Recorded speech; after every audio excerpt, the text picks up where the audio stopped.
Hi everyone, my name is Izabela Zawadzka and I'm really happy to welcome you today on behalf of organizing team. This seminar is titled Just Care, and it is an event organized by the Disability Studies in Eastern Europe Reconfigurations research platform.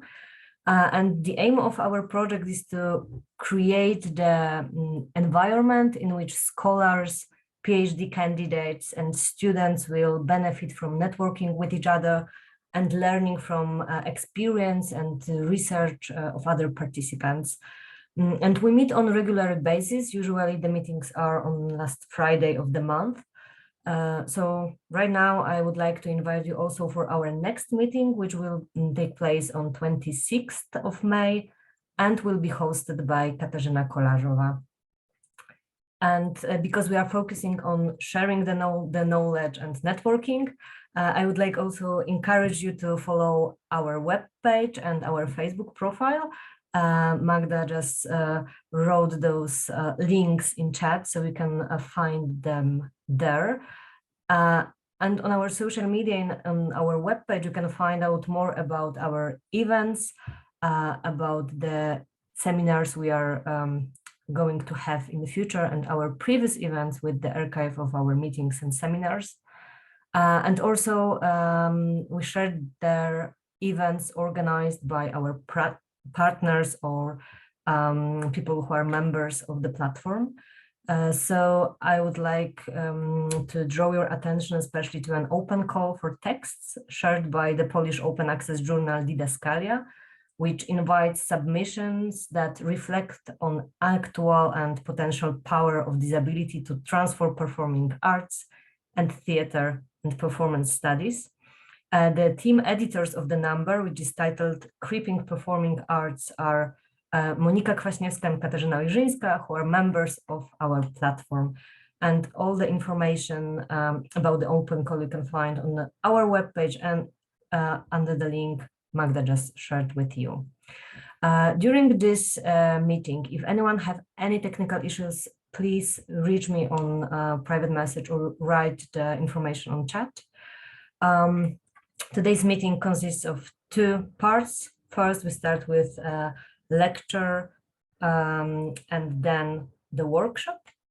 The lecture will be led by Akemi Nishida, followed by workshops by Claudia Muca. After the lecture, we will open the floor for Q&As, and now I'm passing the floor to Claudia. Thank you, Isa. Hello, everyone. This is Claudia, and so my role today and my honor is to introduce our today's lecturer. Akemi is an assistant professor at the University of Illinois at Chicago, an advocate for disability justice locally and nationally. She's also a great academic teacher. She uses research, education, and activism to investigate how ableism and saneism are experienced in relation to racism, heteropatriarchy, xenophobia, queer and transphobia, and other forms of social injustices. She also uses such methods to contribute to disability justice activism. She's the author of the book entitled Just Care: Messy Entanglements of Disability, Dependency, and Desire, published in 2022 by Temple University Press. In this book, she examines public healthcare programs as well as grassroots independent care collectives and bed space activism. Akemi, once again, welcome, and the floor is yours. Thank you so much. Before I start my presentation, I'm gonna put PowerPoint I'm using for today's presentation in the chat, so you can have that or look at it in your own pace. And I'm gonna share that on the Zoom screen in a second as well. So hello everyone, this is Akemi Nishida. I use she, her gender pronoun. And to give image description of myself, I'm a Northeast Asian femme presenting cis women who have a visible physical disability I was born with, among other invisible conditions I live with. I have a black, straight, medium hair, yellow sweater, and my background is blurry. I'm joining this call from the land of three fire people, Ojibwe, Odawa, Bodewadmi, or the city you may know as Chicago in the United States of America. So thank you so much for having me. I'm very excited to meet you all and learn from you all. And then particularly, I like to thank Claudia, Isabella, Magda, and all the people who made this space possible. It's really amazing for you all to have such a space to kind of, grow together and learn from each other. And then this is such a privilege for me to join you in this space. And also it's humbling to share my work with you and learn from you, especially since I'm based in United States and my research focuses on social issues that's happening in United States, which certainly has impact beyond the US border with US imperialism and such. Given this is a disability studies presentation, please prioritize your well-being and what your body, mind needs. So that means feel free to eat or drink or lay down, leave the presentation and come back when you feel ready, doodle, anything that support you to be present, whatever the present means to you. English is not my first language, so if I'm speaking too fast or what I said is not clear, please let me know and I'll repeat myself. I use PowerPoint and as a more like a visual cue for people who are more like a visual learner. I'll read what's on the screen. So I'm going to read what's on the screen, but also there might be some image on some screen that's more like a representative of what's on the screen or what I'm reading. And if you want more detailed description of the images on the PowerPoint, if you go to the last slide of that PowerPoint, there is a list of image description used in this PowerPoint. So let me share the PowerPoint in a second.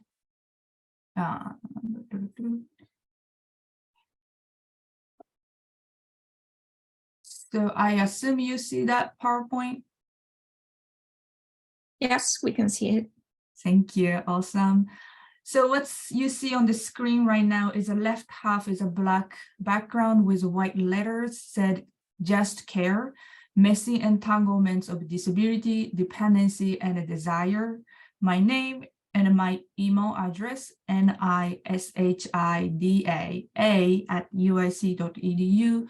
And on the right side, you see an image of mural with multiple colors and multiple abstract shapes. So for today's presentation, I want to focus on that concept of interdependency and dependency and what it's like to engage in care collectives that like a community-based mutual care that disabled people and their ally put together to meet each other's care needs and also to experiment on this idea of interdependency. So I'm going to start with my own experience in one of the care collective I was part of. So every week from 2011 to 2015, I visited my friend Zoe, a disabled artist. I commuted to her metropolitan apartment on Wednesday nights to exchange conversation and updates while we engaged in collective care. She was one of a few people who consistently provided major emotional care for me. And also she offered cognitive care as she was the English copy editor for my graduate school work. From my end, I offered physical care for her night routines, which she navigated from her motorized wheelchair. I visited her around her bedtime.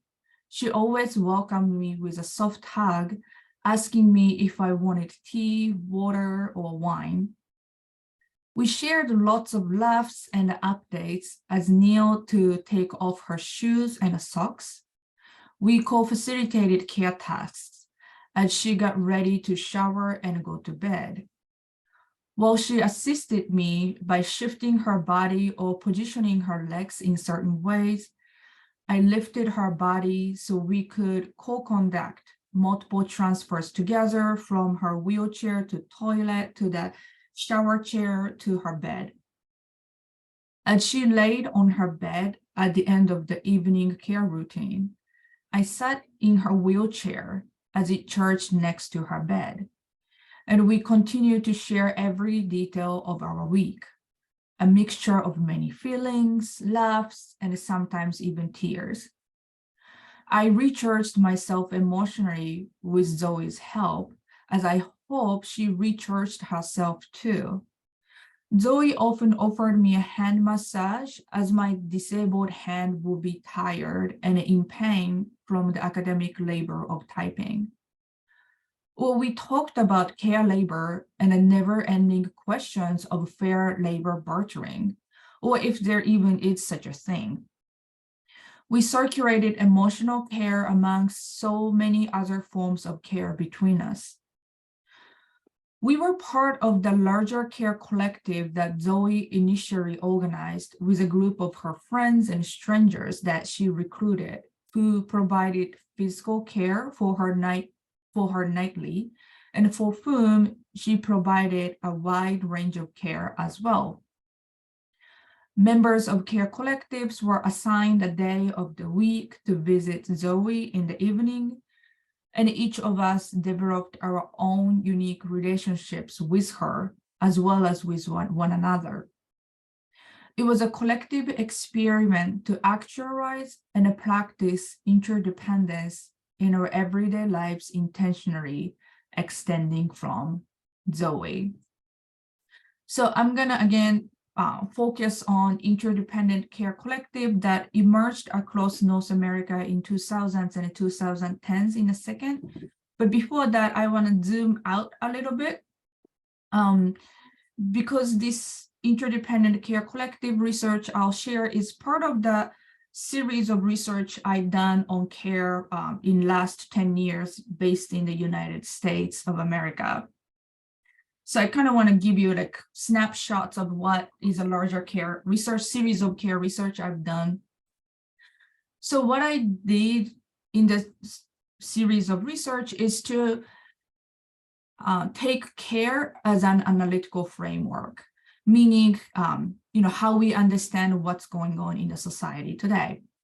So I kind of use care like a lens, and if I try to see this status quo and what's going on in this society through the lens of care, what are the aspects of society I start becoming more aware of that I wouldn't be aware otherwise? So by using care as an analytical framework, the three main arguments I try to give with my book is that, one, care is set up at the larger structure to further marginalize already marginalized people. So first, I looked into and did a research on relationships between care worker and disabled people who receive care under the public healthcare programs. So that's a long-term care programs that government fund in the United States for the no-income or low-income disabled people. But if I looked at such system closely, I became more and more aware how care workers who are often migrant or non-migrant women of color coming from working class background is exploited under care labor force in the public healthcare programs. And also those people who receive care under such public healthcare programs often critique the quality of care they receive, or they even describe care they receive is more violence and abuse, like ableist abuse, right? But at the same time, I'm portraying how care at the grassroots level is an everyday tool of surviving and thriving for marginalized communities, especially when government rarely provide public services and support for those who are coming from trans and queer and immigrants and indigenous and people of color communities. So in that kind of circumstances, many coming from marginalized community have to, support one another to survive and thrive. And finally, in the book, I'm arguing how care is a foundation for social change activist work, no matter how much care is made invisible in such spaces. So I started this series of research based on the conversation I had with my friends in disability communities. So I was chatting with my friends, like, how can I use research to contribute to the justice for disabled people? And many of my friends told me, well, you can use research to show how the government-funded public healthcare programs are increasingly becoming a profit center when it should be human-centered. They also told me that to use research to challenge how care in such structure is set up based on more medical model, when it should be, again, a human-centered way to care for one another. So based on that conversation, I looked into 3 sites of care.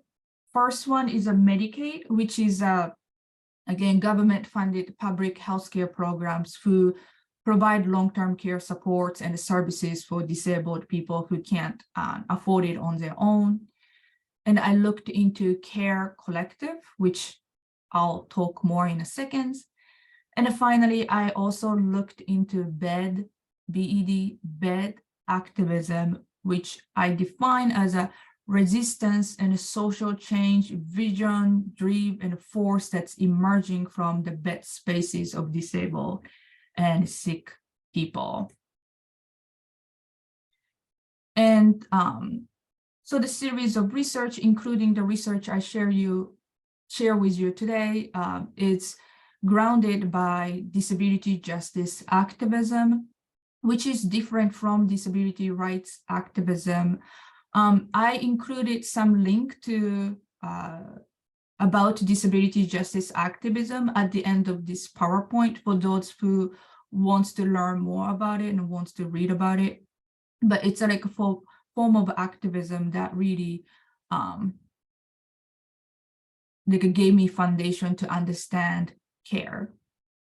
I also rely on affect theory because it gives me a word for a feeling or phenomena that's hard to articulate, like kind of gut feeling you might have that's really difficult to articulate with a word, or how our energy constantly changes, right? And I feel affect theory gave me a language to articulate such unarticulatable experiences.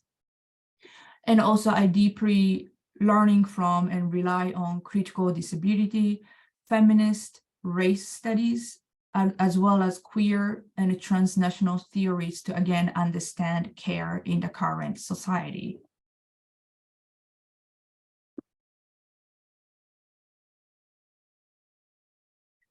As a social science scholar, I rely on method, including focus group, individual interviews, participant observations with those who are situated as a care recipients or care worker under the government-funded public healthcare programs. I also conducted interviews and autoethnography of Care Collective, which I'll share in a second. And I also engaged in systemic readings of blogs and books on bed activism, the resistance and vision emerging from bed spaces and written by disabled artists of color. So I have a chart on the chapters that's included in the book. That's, again, the series of research I've done on care. And I'll focus on chapter 4, living interdependency, desiring entanglements in messy dependency. So Care Collective is a community-based mutual care structure. So such care collective has been, existence throughout the history of United States. Black Panther Party, the radical Black activist group, was engaging health justice support for one another, especially when there is a deep racism in the medical industrial complex for them to receive the quality care. Or many queer and trans community formed chosen family and kins to support one another. And but for this research, I focused on care collectives put together by disabled people, and that emerged across North America in 2000s and 2010s.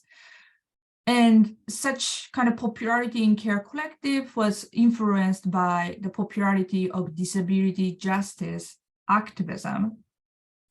So disability justice activism emerged in North America in 2000s, and they proposed 10 principles they value, such as intersectional analysis of what's going on in the society, or how disability justice activism's leadership is by those who are most impacted. So it's often queer, trans, immigrant, Black, Indigenous, disabled people of color. But one of the principles they value and put forward is interdependence instead of independence. Leading disability justice activist Mia Mingus described, quote, "Interdependence moves us away from the myth of independence and towards relationships where we are all valued and have things to offer," end quote. So in a way, disabled people and their allies starting to put together care collective as a way to practice or engage with or experiment on interdependency. How can we live interdependent way by forming care collective? And under interdependence, people believe that, we all need care, right? Like who are absolutely independent, right? And also like they believe we can all provide care for each other. And also many came to organize care collective because they are not receiving comprehensive care they need from the government or from family members who are often, situated as a primary care provider for disabled people. So many of them kind of came together also to, fill in that care they need. Some care collective are structured in more formal way, like the one I started this presentation with, where, Zoe and a bunch of her friends and allies kind of organized week, right? So every night, different person visited Zoe's house to support their personal care needs. But some care collective is more informal, right? Whenever I hang out with my disabled friends, we kind of support each other because we all have a different care needs and it needs support from each other. And, we got just each other to do that care work for one another.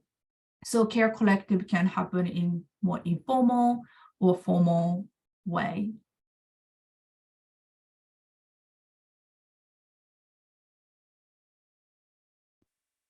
I decided to look into care collective because I believe it's a unique way disabled people engage in social change. So I see interdependent care collective, or how they envision care in such collective, is a social change work, right? And that's kind of unique things that disabled people can show to the world. And also to emphasize how care is a social justice work, or can be a social justice work, and social justice activism is sustained by care. and to explore what it's like to engage in social justice ideology like interdependency in our everyday lives.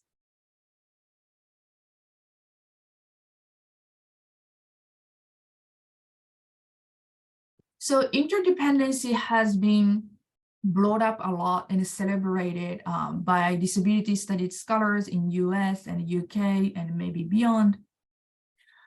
Interdependency is understood as a social justice ideology and a liberatory practice. And also in the context of care, it's seen as an alternative to medical and capitalist models of care or way to care for one another. So many people kind of celebrated interdependency as if that's the answer to all the issues we face today, especially in the backdrop of neoliberal political economy, which demands and enforces us to be independent and individualist competitor to one another. So in such context, many disability studies scholars start using the term interdependency as a solution to such an issue.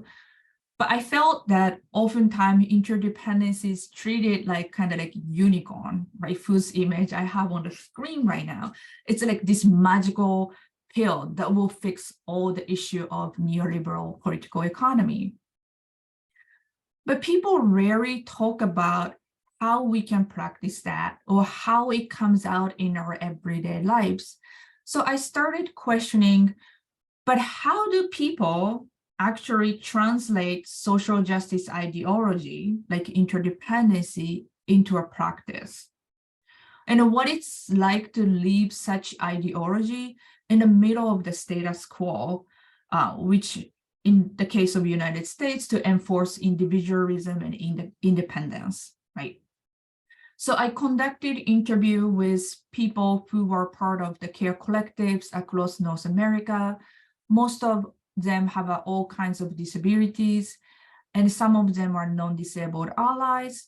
And most of those I interviewed also identified as queer. So when I interviewed them, the interview was filled with all the joy they experienced in care collectives. You know, some non-disabled people shared with me how they kind of, came to acknowledge that they have care needs as well. They need other people to support them, and they learned to ask for help, which they couldn't really do well before because they felt shame on doing that. So, and also many disabled people told me how much they enjoy being part of care collective because they, when they provide emotional care, for instance, they're thanked, acknowledged, and appreciated, and how they're seen as a caregiver and not just a care receiver. But also, in the middle of such joys, I start hearing challenges they faced in care collective. And eventually they start telling me their desire to reclaim their dependency instead of interdependency. So when people share the different kinds of challenges, I came to kind of categorize them as a material challenge and affective challenge. By material challenge, it's more about challenge associated with logistics, like how can we meet everyone's care needs? Or what if the care needs exceeded the capacity to care within the care collectives? Then what are you gonna do? One of that collective member I interviewed told me that, quote, I feel better about that I'm contributing to the collective as a disabled person. At the same time, even if I wasn't, that's still okay. And that's another thing. Even within the disability community, you have to give back. You have to do. It's okay. People are still worthy of love and care, even if they can't reciprocate it, end quote. So here, this person I talked to was articulating how interdependency is often came to be translated as a reciprocal care exchange practice. And many collective members I interviewed share that challenge, right? So oftentimes when people started Care Collective, they imagined interdependency means to reciprocate, exchange care in as equal manner as possible. And in such expectation, many members, especially disabled members, start questioning and wondering, but what it means for me to feel pressure to give back and back and back for the care I receive, especially when my care needs are partially socially constructed, right? Due to this ableist society, I cannot do certain things. So what it means I have to give back for every support I receive. And also, you know, some disabled people share that what it means to do reciprocity when the care they provide, like emotional care, is not as readily recognizable as a physical care they receive, right? So in such a context, how can we, engage in more equal reciprocal care exchange? The other forms of challenge I learned about is affective challenge. So because interdependency is considered as social justice ideology, many who came to Care Collective expected that interdependent Care Collective space to be harmonious, safe, healing, generous, all the feeling that's opposite to how they feel in the status quo, which like violent status quo. So then like many start kind of feeling pressure or feel the expectation that people want this collective to be exclusively harmonious space. So one of the collective member I talked to who have cognitive and psychiatric disabilities and live with trauma told me that, quote, "We frequently include or exclude people based on the ideas of whether they are living up to our ideals or not. Think about trauma survivors here. They might be full bullies as a kid and is trying to heal. People most in need of healing are often the ones who are the most messy. The real work of Care Collective is then A, to be there for those people, to allow them to grow and give them opportunities to be there for others, and B, to figure out how to participate in the collective when we ourselves are the ones who can't meet that expectation," end quote. So in other words, the politics of likability began to impact quality and quantity of care people were receiving in the collective. So affective challenge is like, how can we provide affirmative care even when you are in conflict, right, with certain collective members, or certain collective members not living up to the affective expectation they have for the collective.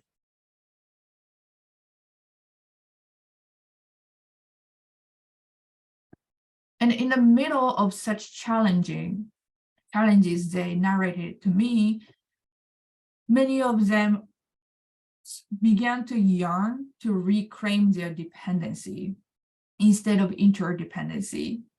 One of the collective members told me that, quote, "Interdependence is considered and set up in care collectives as something you could pull back and take a break from, whereas we know that dependency doesn't work that way.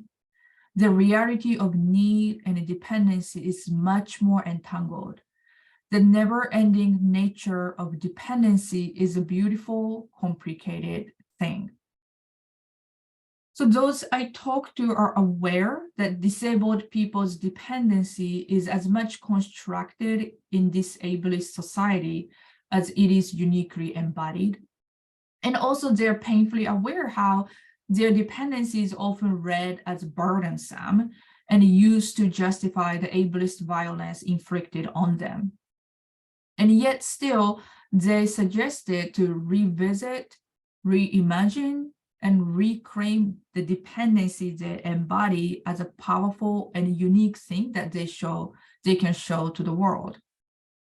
And they're kind of emphasizing how their dependency is messy, in contrast to the ways in which they imagine interdependence to be more clear-cut and clean, right? Instead, they argue dependencies refuse to be compartmentalized, predictable, measurable, or neatly reciprocatable. Instead, dependency is understood as messily transgressing the time-space boundaries. And it's like as if it's like a sticky, woozy substance that's kind of leaking out of our body minds.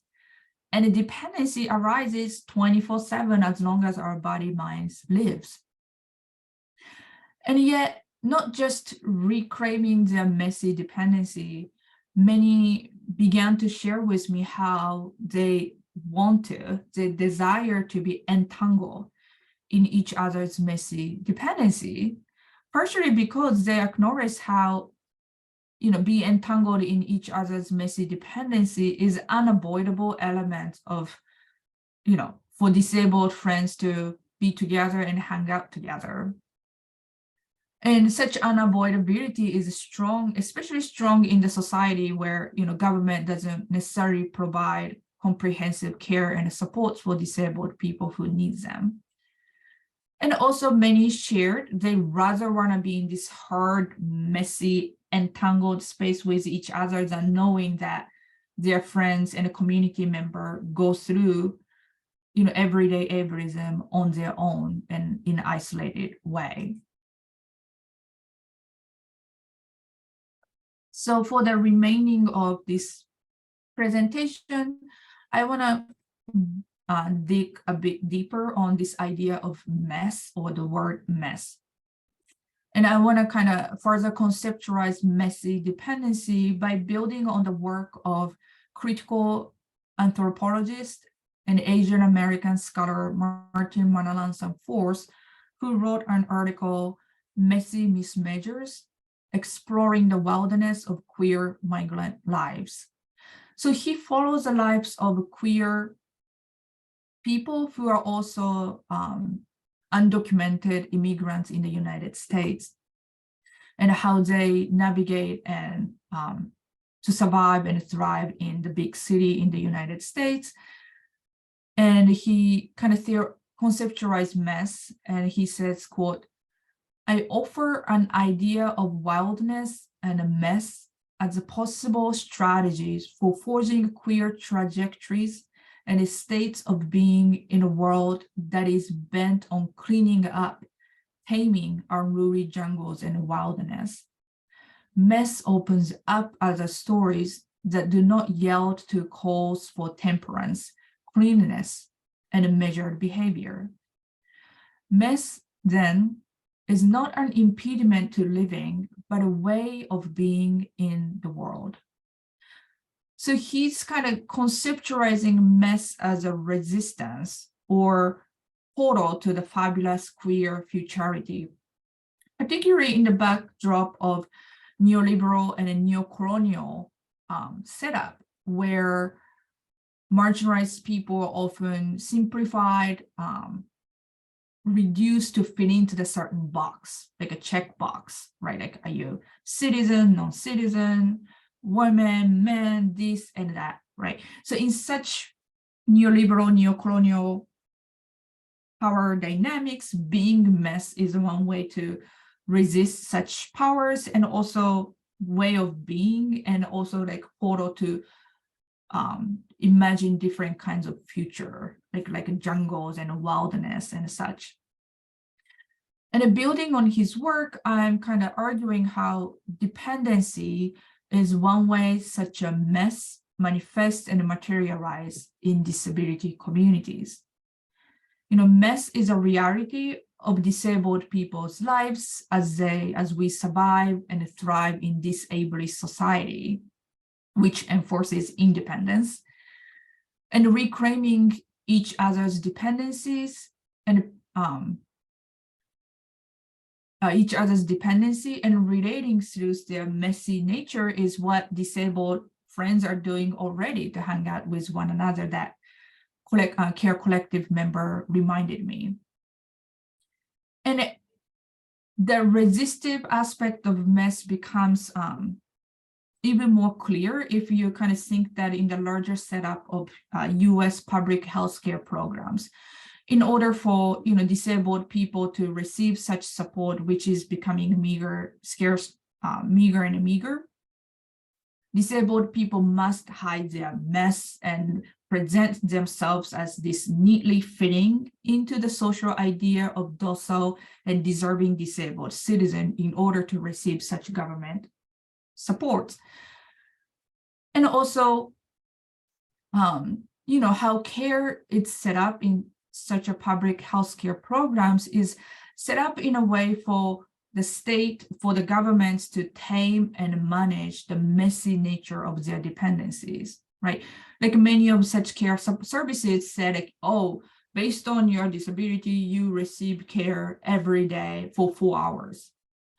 But because care worker leaves their home at noon, doesn't mean their care needs or dependencies suddenly stops or ends at noon, right? Like a care needs continues to be there. So one thing that became increasingly clear in this research to me is that dependency is way messier than how care is set up in such public healthcare programs. And to live and fully embrace interdependency and dependency in this status quo is way more wild and complicated and also rich than these collective members initially imagined when they start building collectives. In reality, enacting care collective was full of uncomfortable messes, which the members I talked to came to narrate as challenges. But such challenges are not just a challenge, but they are simultaneously a resistance against the neoliberal demands to be independent, individualist competitor of one another. Instead, acknowledging and embracing their dependency as a messy was a move toward transgressing such social forces and demands to be independent. The challenges the collective members experienced were part of their endeavor to live against the forces of status quo, to enact alternative and more just ways to relate with one another, to live and be in this world. So when I first conducted the interviews, they told me all kinds of challenge. And in my mind, I'm like, oh man, that means their collective failed. It's full of challenges. It's nothing like what I and they imagined care collective to be like. But the more I do the data analysis, my colleagues told me, but Akemi, that is a social justice work. Social justice work is full of ups and downs and trial and errors. And that's the part of changing the status quo. So 3 main things I learned from this interdependent care collective research is that, 1, to enact social justice ideology, such as interdependency, in this individualist and independence-forced status quo of the United States is destined to be full of challenges. But these challenges are integral parts of practicing interdependence and reclaiming our messy dependency. And it is my hope that findings will push us to explore how we can be entangled in each other's messy dependency instead of leaving any disabled person behind and in isolation. So I'm going to close this presentation with some take-home questions for you and for me. So how can we engage in care in more affirmative ways in our everyday lives and activist spaces? Especially when, disabled people often describe care, that describe the care they receive as ableist abuse, right? So how can we reimagine and engage care in more affirmative way for those who are receiving care, but also for those who are providing care? And what can we do and are doing already to live dependency-centric way to build our relationships and society? So if we start from the fact that we all depend on each other in different degree and ways, how can we resituate our society and way of being? And when we hold our needs as a sacred, not something to be ashamed of, but sacred, to use the word from Disability Justice Cultural Club, what would our lives and a larger society be like? So this question I kind of initially created to the US audience. So I don't know how much that applies to your, the context you're coming from, but I want to present this question to close this presentation. And I shared this presentation in the chat earlier, but if you want to learn more about disability justice, there is a link you can click to read more about it. Or if you want to learn more about bed space politics, including bed activism, my colleague and I hosted a series of online panel conversation to talk about bed space politics with immigrant justice activists, prison abolitionist, feminist, or disability justice artists. So these videos are available on YouTube. And if you're interested in reading my book, but that's not where you can prioritize your money for, just email me and I can send you PDF and such. And then finally, again, the PowerPoint and with image descriptions that's used in this PowerPoint. So I close here, but thank you. Thank you, Akemi. Thank you for your lecture and for an insight into your book. We really appreciate that. I just want also to thank you for proving or showing us that care and reflecting on care is extremely important today. So now we can start our discussion. You're all invited to take over the virtual mic for a while and ask your question or make a comment. Okay, we have a question from Katarzyna. Thank you, Akemi. That was really important and fascinating. I really liked the concept of massive dependency, which made me think about Eva Feder-Kittay and the way that she actually challenged the idea of interdependency as insufficient in a sense and problematic. And I was also kind of thinking a bit about, the importance of pleasure, actually, and the fact that when talking about messy dependency, that we really need to accentuate the pleasure of it rather than just a kind of a necessity. And but actually, my main question concerns some other dependencies and interdependencies. Have you thought about broadening the field of research to incorporate, non-human agents or even, objects? It's also made me think about, for instance, Claire Cunningham and Julia Watts-Belzer, who speak about their relationship with their wheelchair crutches and other assistive technologies in terms of, they describe it in terms of partnership. So I was wondering if you could comment on that. Yeah, thank you for the great points. Like so many points, I'm taking notes a lot. So yeah, certainly. So the book, Just Care, I open it with quite a long story of me going to my friend's house during that Super Hurricane Sandy. And I went to my friend's house because they use electricity to survive, right? Like a ventilator, nutrients, medicine, everything is sent by the machine tube to my friend's body, and they use wheelchair and beds that's powered by electricity.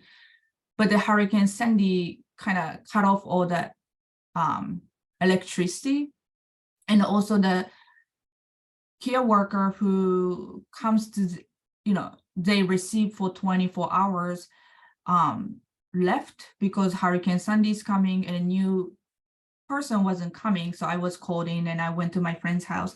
So when I wrote that story, I intentionally write relationship with different materials, right? Like metals and cottons and a fabric and all the things that made my friends breathe like a ventilator, and how each pieces supports, assist my friends to breathe and hence live, and how like any of that not functioning in a way it should can end my friend's life immediately. So I kind of like write that in that context, and it's certainly that's messy and a dependency and all that. And yeah, it's a great point of where I can continue developing my work. And I'm also thinking about the story by Alice Wong, who's another amazing disability justice activist,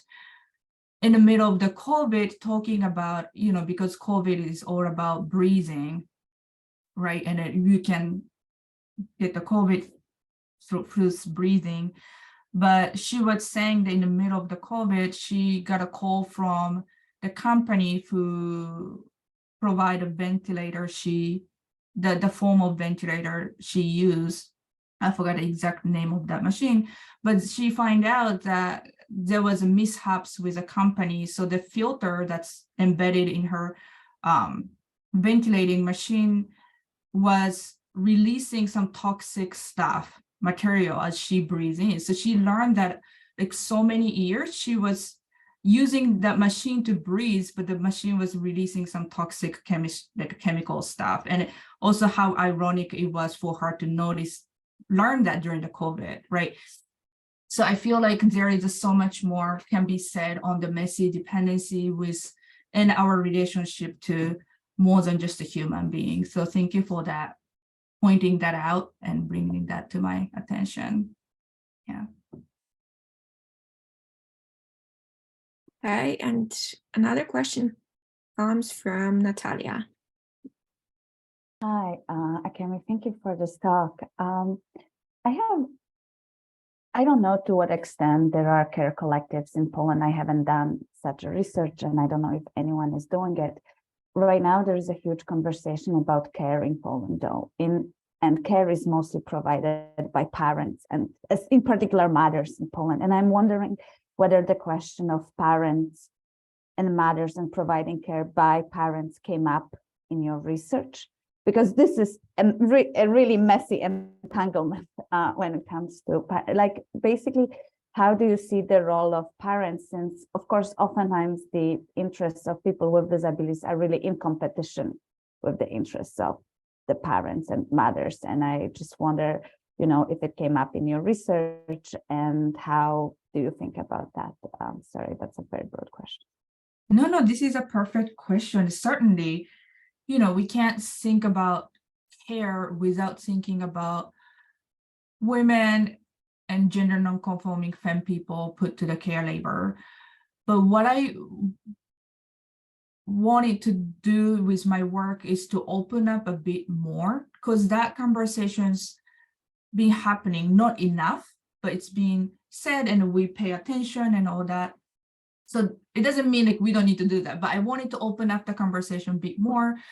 And to answer your first question, so how parents and mother came up in care collective, not really, because not everybody have access to parental care, right? Especially queer and trans community activist and scholar talks about for them to survive as a queer trans person, sometimes they needed to run away from their family, right? So to bring queer trans analysis to care study is to acknowledge how care formation line is often drawn by that kind of family line, right? So to run away from the family or pushed out of the family often means to be pushed out of these care formation, and they lose that care, but that also forced them to create the alternative care formation, like a care collectives, right? So many people I interviewed from care collectives also identifies queer and trans. I don't think that's a random things, right? Like many of them came together to form care collective, one, because they don't have a good relationship with their family, or they might not live near them. And two, they had access to rich history and knowledge of a queer trans kinship that's been going on for decades and decades. So one, I want to open up, not everybody have access to family care. And two, the other way that question of family came up in my work is when I did a research on relationship between care workers and care recipients under the government-funded care structure. Many of the care workers are mothers, right? Like it's all women of color, many of them migrant, coming from working class background. And, you know, care labor in that context is very exploitative, but they continue doing to support their kids, right? So one of the persons said that like, I have to go back to work right after I had a baby because I need to financially support my baby. And to do so is to leave my baby in someone like my sister's hands, and I go to do care work for these clients, right? So that's other place that conversation of motherhood came up, but in very different way to acknowledge care worker have, you know, different sets of people they need to, you know, attend and such. And I kind of want to point that out to, you know, enrich the conversation and question you started, Natalie. So thank you for bringing that up. Thank you. Thank you, Natalia, for your question. And Magda, the mic is yours. Thank you. Thank you for this amazing talk. And actually, I have a question or comment that is not only for you, Akemi, but maybe it can be a start for some bigger discussion, or some thoughts from other people from other contexts than American one. And I'm wondering about how these official networks of care interlap with these grassroots ones, or these collectives of care. And what comes to my mind is that's the case from Poland. People living in institutions like care houses for the whole lives, and actually creating these collectives of care that you discussed within a very, in fact, oppressive institution that controls all aspects of their lives. They're quite often are not able to leave them, and so on. And on one hand, we can see this as substituting filling the gaps in the care system, which is very clearly seen in this Polish example of people providing care on this very basic level, like feeding each other or brushing each other's teeth and helping with hygiene, because those houses or those institutions are understaffed. But on the other hand, they also build or execute, although I'm not sure if that's the best word, agency. They build hierarchies and build the social structure somehow, all family like networks within these institutions. So I think it's not a question actually, but maybe you could add, or someone else just comment some more on this like overlapping of this messy, as you said, care collectives and like very official like care systems. Yeah, thank you again. No, thank you. That's a great question. So certainly, on one hand, I see when I did a research about relationship care between care workers and the care receivers, I saw, not always, but in some instances, I saw similar phenomena, how they came together to care for one another in the middle of the oppressive, public healthcare system. And also, I feel like your comment is a great way to kind of share the critique I received specifically on this chapter. Like I wanted to share with you, but I didn't have a time to include in the presentation.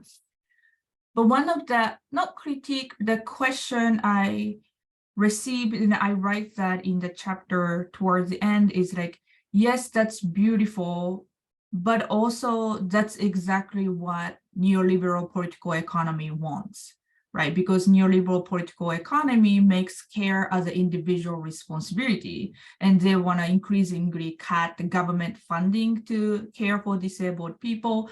So in a way, the care collective in a larger system can be seen as a perfect neoliberal machine, right? Because government don't have to pay for money and you'll take care of yourself, right? So some people read that way. And so I brought up the quotes of Stacey Milburn, another disability justice activist in the chapter, who was a leading person advocating for Care Collective. One of the first people who formally created such collective and documented about it in the blog or otherwise, and really spread it, this idea. One of many people who did that. But also Stacey wrote in a different space how she has very complex care needs, which might be, some would describe as quote unquote severe disability. So she needs many hours of personal assistance. And so she wrote that, I believe in Care Collective, I advocate for Care Collective, but I also need support from government. I can't completely cut the support from government because the kind of care I need is more than what can be met in the current collective.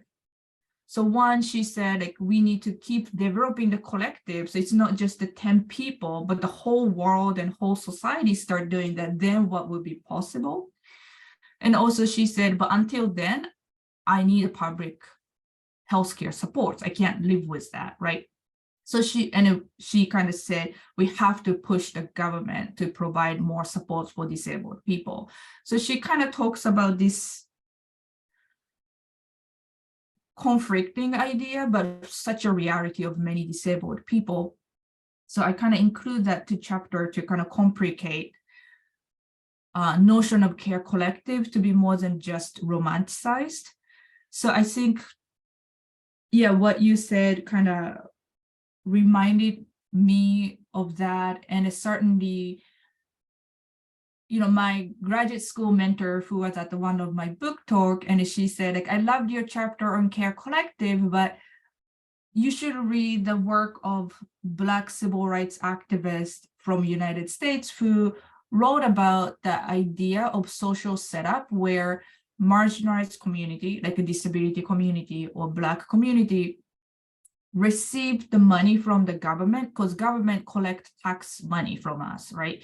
So they said we should receive the funding from the government, but the community should decide how the money should be spent, right? So she said Care Collective can be like run such a way. So people receive money from the government, but local people decide how the money is to be spent. And again, like, that's such a big dream-like story, right? But that's another kind of comment I got. So I certainly see my chapter is a first step to think about Care Collective. One chapter can never solve all the social issues, So my hope is that people will keep developing on that and engaging with this idea, whether with critique or expanding or building on. So I feel like the comments I got, like just the number of comments I got on Care Collective, I feel is a promising that people are trying to bring it to somewhere else to open up that conversation. So thank you for bringing that up and pointing that out. Thank you, Akemi. Thank you, Magda, for your question. Do we have any more questions or comments?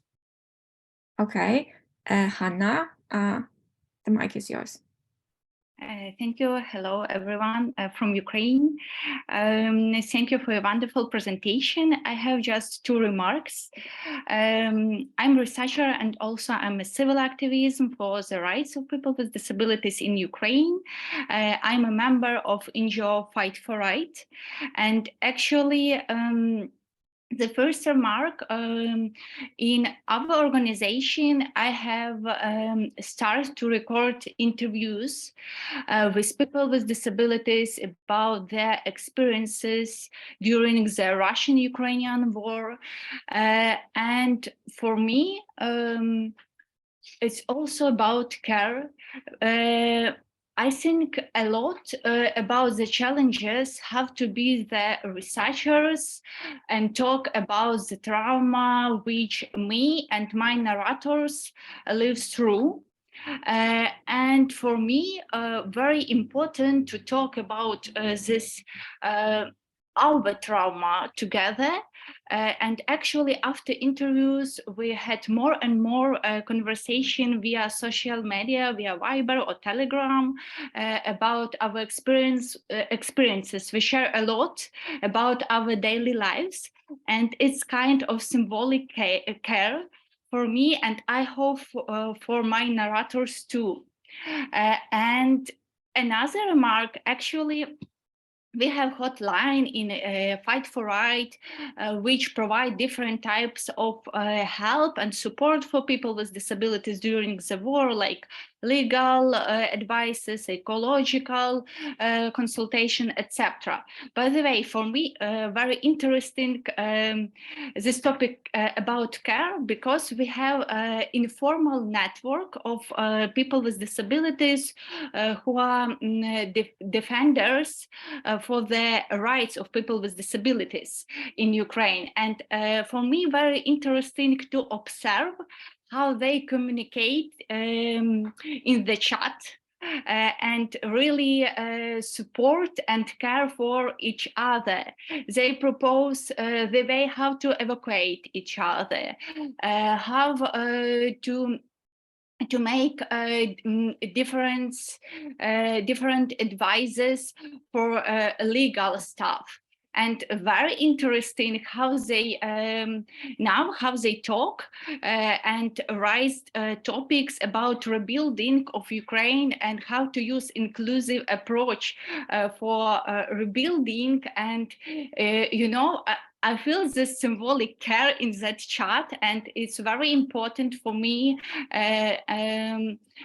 how would be Ukraine after the war, and what would be the role of people with disabilities. Yes, thank you. No, thank you so much for sharing such a rich information and, you know, the notes on what's going on in Ukraine. Yeah, I really appreciate you telling all these different parts, and I certainly hope too, like how for disabled people to be centered in a conversation when they rebuild the country, right? And also to acknowledge how war creates disabled people, right? So like they're gonna be an upsurge of disabled people as well during and after the war, and how they can be, I hope they'll be centered in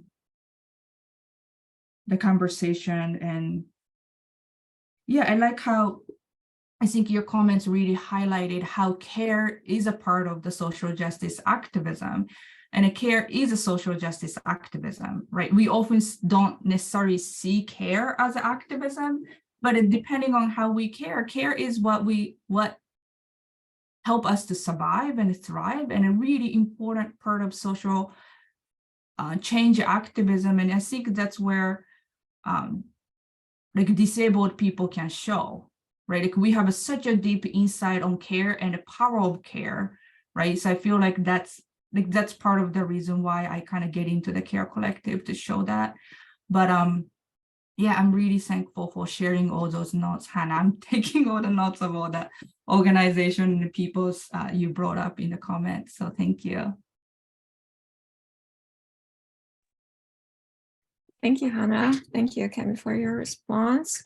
Well, we're running out of time for our discussion, but if anyone has a question or a comment, you can still ask or make a comment. So, but if not, so this would be an end of our first part of our seminar. And I'd like to thank you, Akemi, for your lecture and for all the context that you provided. And I have to make a proper reaction, so I'm doing this now. And so this is for Akemi, and of course for all the participants or all the people who asked questions and provided some comments, some insights. So you're all, of course, invited to join our workshop. Now we will have a 10-minute break, and we will meet again in the same room, in the same under the same Zoom link. So I think now I should give the mic back to Magda or Isa. I think that everything was said. So thank you, Claudia. Thank you, Akemi. And we will, the people who are participating in the workshop, please be here in 10 minutes in the same room. Thank you very much. Thank you. Thank you so much.